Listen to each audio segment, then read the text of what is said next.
So, what's the deal with Rue? The last I heard was someone set up a party to fight him because he's turned into some amalgamation of evil. Oh, yeah. I always knew he had it in him. Yeah, to turn into the BBG that he always was meant to be. Who's Rue? Oh, Jesus. Hi. Hello? And where am I? You're in the realm of forgotten memories and dreams. And Rue is our missing Party member. colleague, associate. Sounds fun. I mean, it's not fun that he's missing, but Okay, no, the missing part, not so much. Trying to find him, however, sounds fun. well, anyway, I'm Ephraim. And I'm Ashura. Do we have your name? Edith? Family name? I can't even say my own family name. I'm a disgrace. Oh, It happens. No worries. I don't even have a family name, so you got me beat. What's a family? Oh, jeez. So, hi, Edith. Hello. Oh. Oh, saliva. Can we offer you some tea and biscuits? Maybe that will help. I don't think the biscuits will help, but the tea might. No, I got water here. Okay. Anyway, if you're willing to spend a couple of minutes, we would love to hear some stories from you. Ooh. Also curious as to how you got here. I would like to know that too. Because I was on a cosmic adventure just about to head to space, and now I'm here. Where is this space? Space?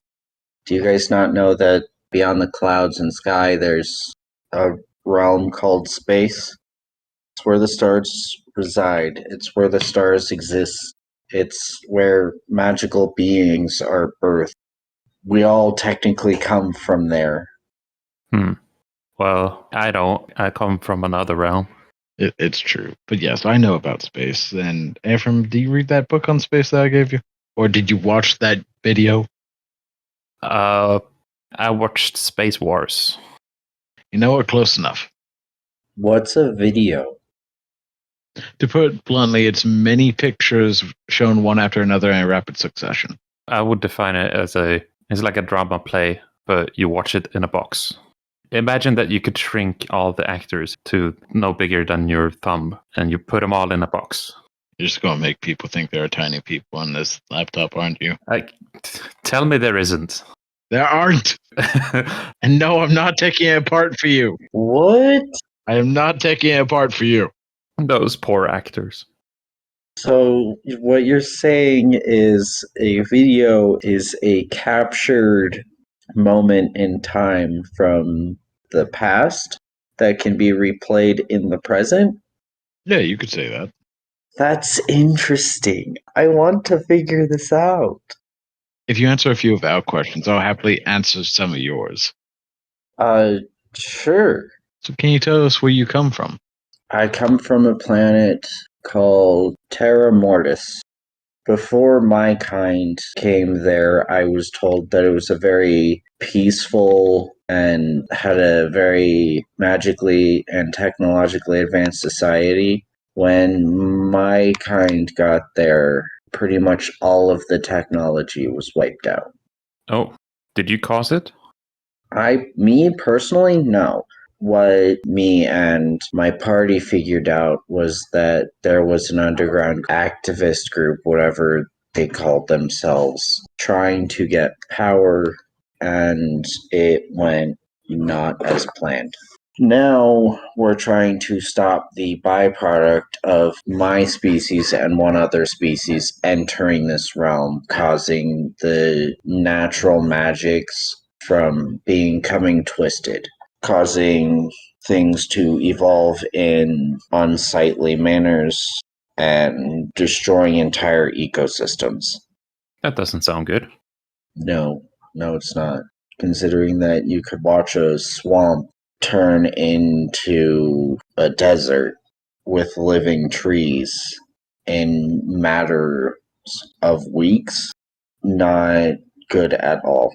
I would probably say that videos are more interesting to watch. Yes, but it was slightly interesting to watch a rabbit go from like no taller than 12 inches to bigger than an owlbear. You mentioned when your kind came into the world. What is your kind and how did you come into the world? And do you mean the world you just spoke of or a different world? The world I just spoke of, Terra Mortis. And that is in the realm of space. Yes, it's somewhere out there. I know there are different planes of existence, and I technically could go back there, but this place also seems a little interesting.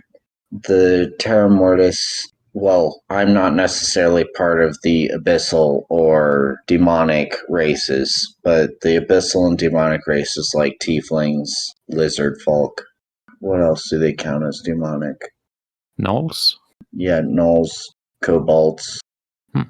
and other races that weren't on that planet or that plane of existence to begin with. Okay. I am a eldritch being. Oh, well, you look like a tiefling. Wait, I still have my armor. I could show you that I'm not a tiefling. That's if you want to.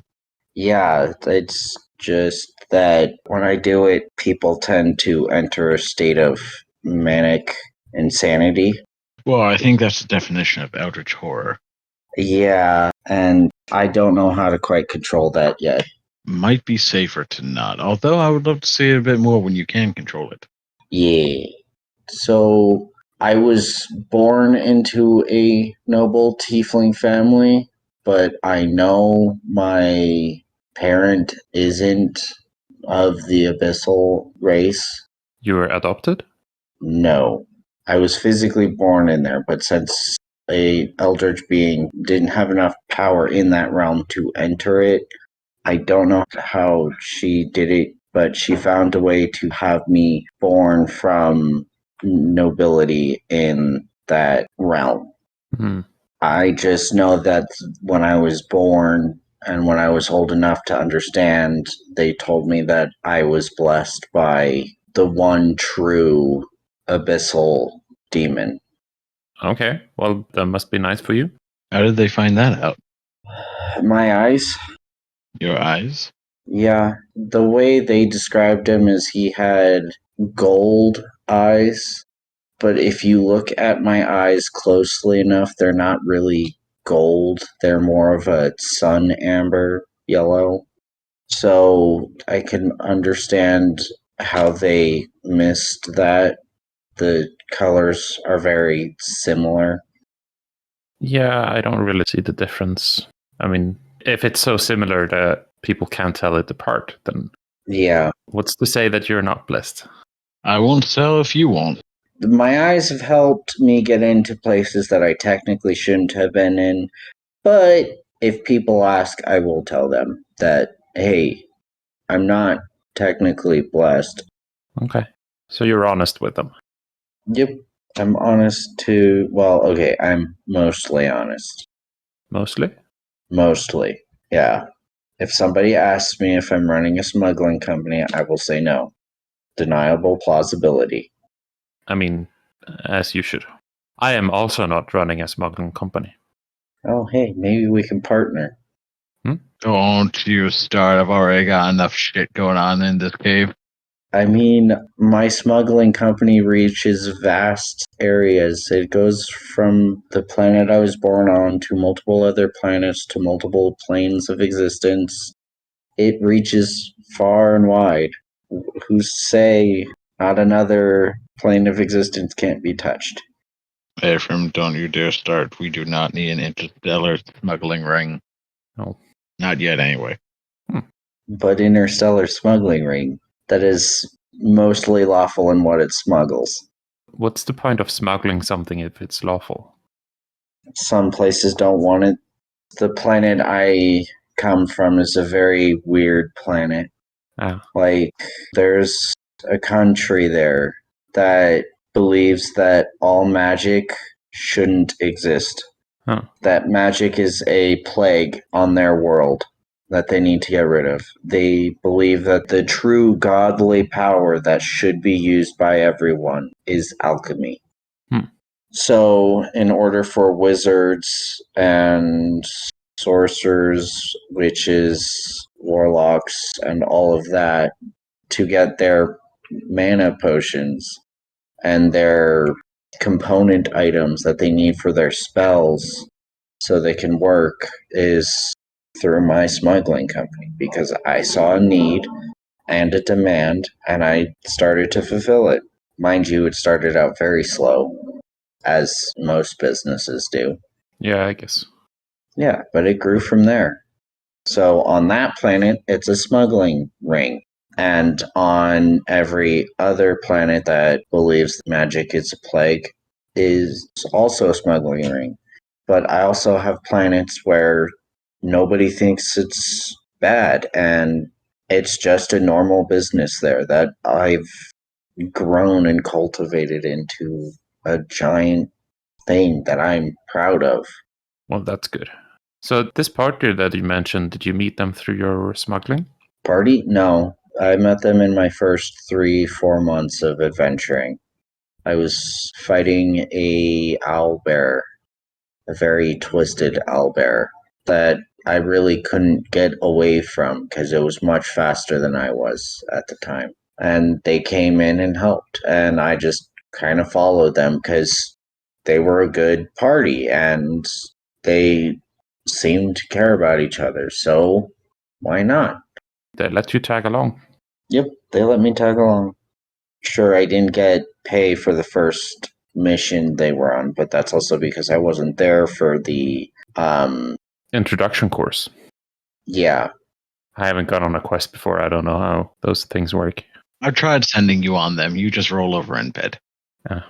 Normally, when you go on a quest, you go to either a quest board or a guild that has a quest board. You find the quest board, you go to the person who posted the quest if need be. If not, you go to the area that the quest states and you do the quest. Mm-hmm. And when you hand it in, there's a guy with a big yellow exclamation mark above their head. I've never noticed that there's big yellow exclamation mark. Normally, we just go back to the Adventurers Guild and they pay us. No, I'm pretty sure they do have. You should check over their heads next time. Check over their heads. I'll keep that in mind. So, what was the party doing when they found you? What they explained to me is that they were going to a bandit encampment to get a bomb. The human of the party explained it very well. They were going to a bandit encampment to get a handheld nuke to return to their employer, because leaving that in the hands of bandits who aren't very bright all the time, we don't need to nuke a country and start a world war. Especially since there's already enough problems on that planet. All right. What kind of problems? The Blight, one of the countries, is trying to crusade across the land to spread their religion of anti-magic, pro-alchemy. So racial discriminatory slander against the magically adept. Well, not racial. The only racial one that would be sorcerers, but more classist discriminatory slander. Then there's also pockets of people who live in very technologically advanced civilizations, like very, very technologically advanced. I've never been in one, so they might have this video you're talking about. But other than that, there's also some like isolated groups of people that have made barbarian clans. Yeah, that doesn't sound very technologically advanced. No, this is very, very diverse, going from primitive technology but magically adept people to very technologically advanced and less magically adept people. And then you have the people in between, which are very religious based. What gods do they worship? I don't know. I didn't pay attention to what god they were trying to force onto me. I kind of just stopped listening, and then when they tried to attack us, I just shot back. That's understandable. Because honestly, I want to live my life how I want to live it. You live it how you want to live it. Please don't force your way of living onto me. I can't agree with that. I mean, we do kidnap people sometimes to make them tell stories to us. But apart from that, they're free to live wherever they want to. I mean, I have a friend that is very good at stealing information. She's also really good at not being seen, tailing people, kidnapping people to get information. She's also one of the main reasons why my company's, smuggling ring was doing so well. Is because information is power. Well, it's good to know the right people. Yeah. She's also weirdly paranoid, but that also kind of came with her line of work. Okay. So, what's one of your favorite things that you smuggled? A magic rock. A magic rock? Well, it was more of a shipment of rocks, but I was looking at them and I had taken one. I realized that through a little bit of fiddling with it and encasing it in some scraps of wiring I had, I could change my Eldritch Blast into a flare. Hmm. It's the most useful thing I've ever come up with. It was real fun to use, unless if you know I shot it down a hole and never saw it again. Oh, Because then I was like, we're not going down that hole. that's a no-go hole. Yeah, I mean, isn't that why you have party members, though? that's what they said, and I said no. If one party member goes down, the rest have to go down. I think Ephraim was more implying that you sacrificed one of them. If my party wasn't so lovable, if we had that one douchebag member, I probably would have sacrificed him to the hole and see if they lived. You need that one expendable party member.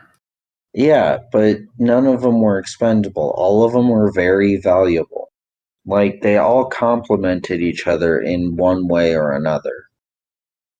Okay. Sometimes I compliment the Shura. And sometimes I compliment Ephraim back. But I think you're talking a different kind of compliment. Okay. You talk about a different kind of compliment. He's bad with words. I see this now. Don't get me started with him on metaphors. How about sarcasm? He's good at dishing it, but bad at taking it. Ooh, that's sad. Not meaning he gets upset. I mean he just doesn't understand. Ouch, that's sad. I'm right here. I can hear you. Yes, you're doing so good today. Oh, thanks. Anyway, you mentioned those guys that went underground hiding that had something to do with the... Blight? Yeah. Well, we eventually found their leader, stopped the Blight, and then when he went on a power trip, killed him. Oh. Because you're trying to control this world and all the people in it. I live in this world and I want my free will. Understandable. Yeah, so he's very much dead. And did it stop the blight? Yes, it slowed it down for like 2 years, and then it started to slowly move again. And his last words were, "Our cosmic lord or something or ever." I again wasn't listening. He was rambling and spitting blood, which was kind of gross. So I kind of stopped listening and went to go see if my party members were okay, and then loot. You just left him in the middle of an evil monologue. Yep. You worked hard on that. Okay, and Fair point. if he's going to die and he wants to monologue, I'll let him monologue. Just don't expect me to listen. All right, I'll let you have that. I know the importance of big, bad, evil guy monologues. Are they important? Technically, no, but it makes the atmosphere more intense when you realize that, hey, the bad guy actually has a point. To some people, it might be. I'm very on the fence on it. It's like a yes-no kind of situation. Depends on who you're fighting. Sure, you asked if I had any stories earlier. Well, we're always on the hunt for good stories. Okay, I have one story. It's kind of short, but on our adventures, we were going through one of the twisted forests, actually near where I was born. And we'd run into I think it was like a twisted bandit or something, because he was moving much, much faster than a normal human should, or any race at that point should. Considering he moved from like 10 feet from me to just about 300 feet away in 6 seconds. Beauty guy. Yeah, very fast. I saw him. The rest of the party was already on edge, so they were really, really trying to look for this guy, but they all had their weapons out. I was biding my time with trying to time his patterns, Mm-hmm. and with my first party member trying to see him and hit him. I then timed and then tried to predict where he was going with the rest of my party members. This is the part that I love the most. I guessed where he was going and shot him. I wasn't trying to kill him, mind you. I just realized that when I shot him, he was a lump of meat on the ground, not moving whatsoever. So I guess I predicted a little too well where he was going, and now he was dead. That was one moment that I loved. It sticks with me. It's a good moment to have. Yeah. I mean, there was another moment when our human blew up the floor to a government facility. That one was also fun. So we went from having a ceiling above our head to needing to get out of the way so we wouldn't be crushed by like 3 tons of concrete. And how did your human blow up the floor? I don't know. I tried asking him, and he said a master craftsman doesn't share his secrets. He never told you, eh? In all honesty, he might not know himself. Yeah. All I knew is he did something, the floor blew up. Yeah, it happens sometimes. Yeah. Yeah, I had Ephraim blow multiple things up. It just happens sometimes. I gave him a paperclip and a sheet of paper, and somehow he caused an explosion. You gave him a sheet of paper and he made it blow up? And a paperclip. And a paper. How? Even he doesn't know. I don't know what He tells me he was just standing around with it, and suddenly, boom. I guess dragons will be dragons. That is true. Dragons will be dragons. Dragons will find a way to do anything, even if they're not trying to. I mean, you got a point there. All right, so you told me about those stories. What future stories do you hope to have? What plans do you have for the future? To adventure. Since I am an eldritch being, I don't quite age the same way every other race does. Oh, so you're not planning on settling down ever? I mean, if it comes up, sure, I might. But I know that I'm probably going to outlive the person that I settled down with. Rolling stone gathers no moss. Yeah. Unless it stops moving and stays in place. This is what I mean by the metaphors. Oh, that's funny. I see what you mean now on metaphors. It's a handful, trust me. But how about I show you around a bit so you can look for another adventure? Or while you're here, or I can tell you a bit about what Ephraim calls the box. I'm scared, but also intrigued. You don't go into the box. Well, I guess some people have gone into the box. Until next time, have a good awakening.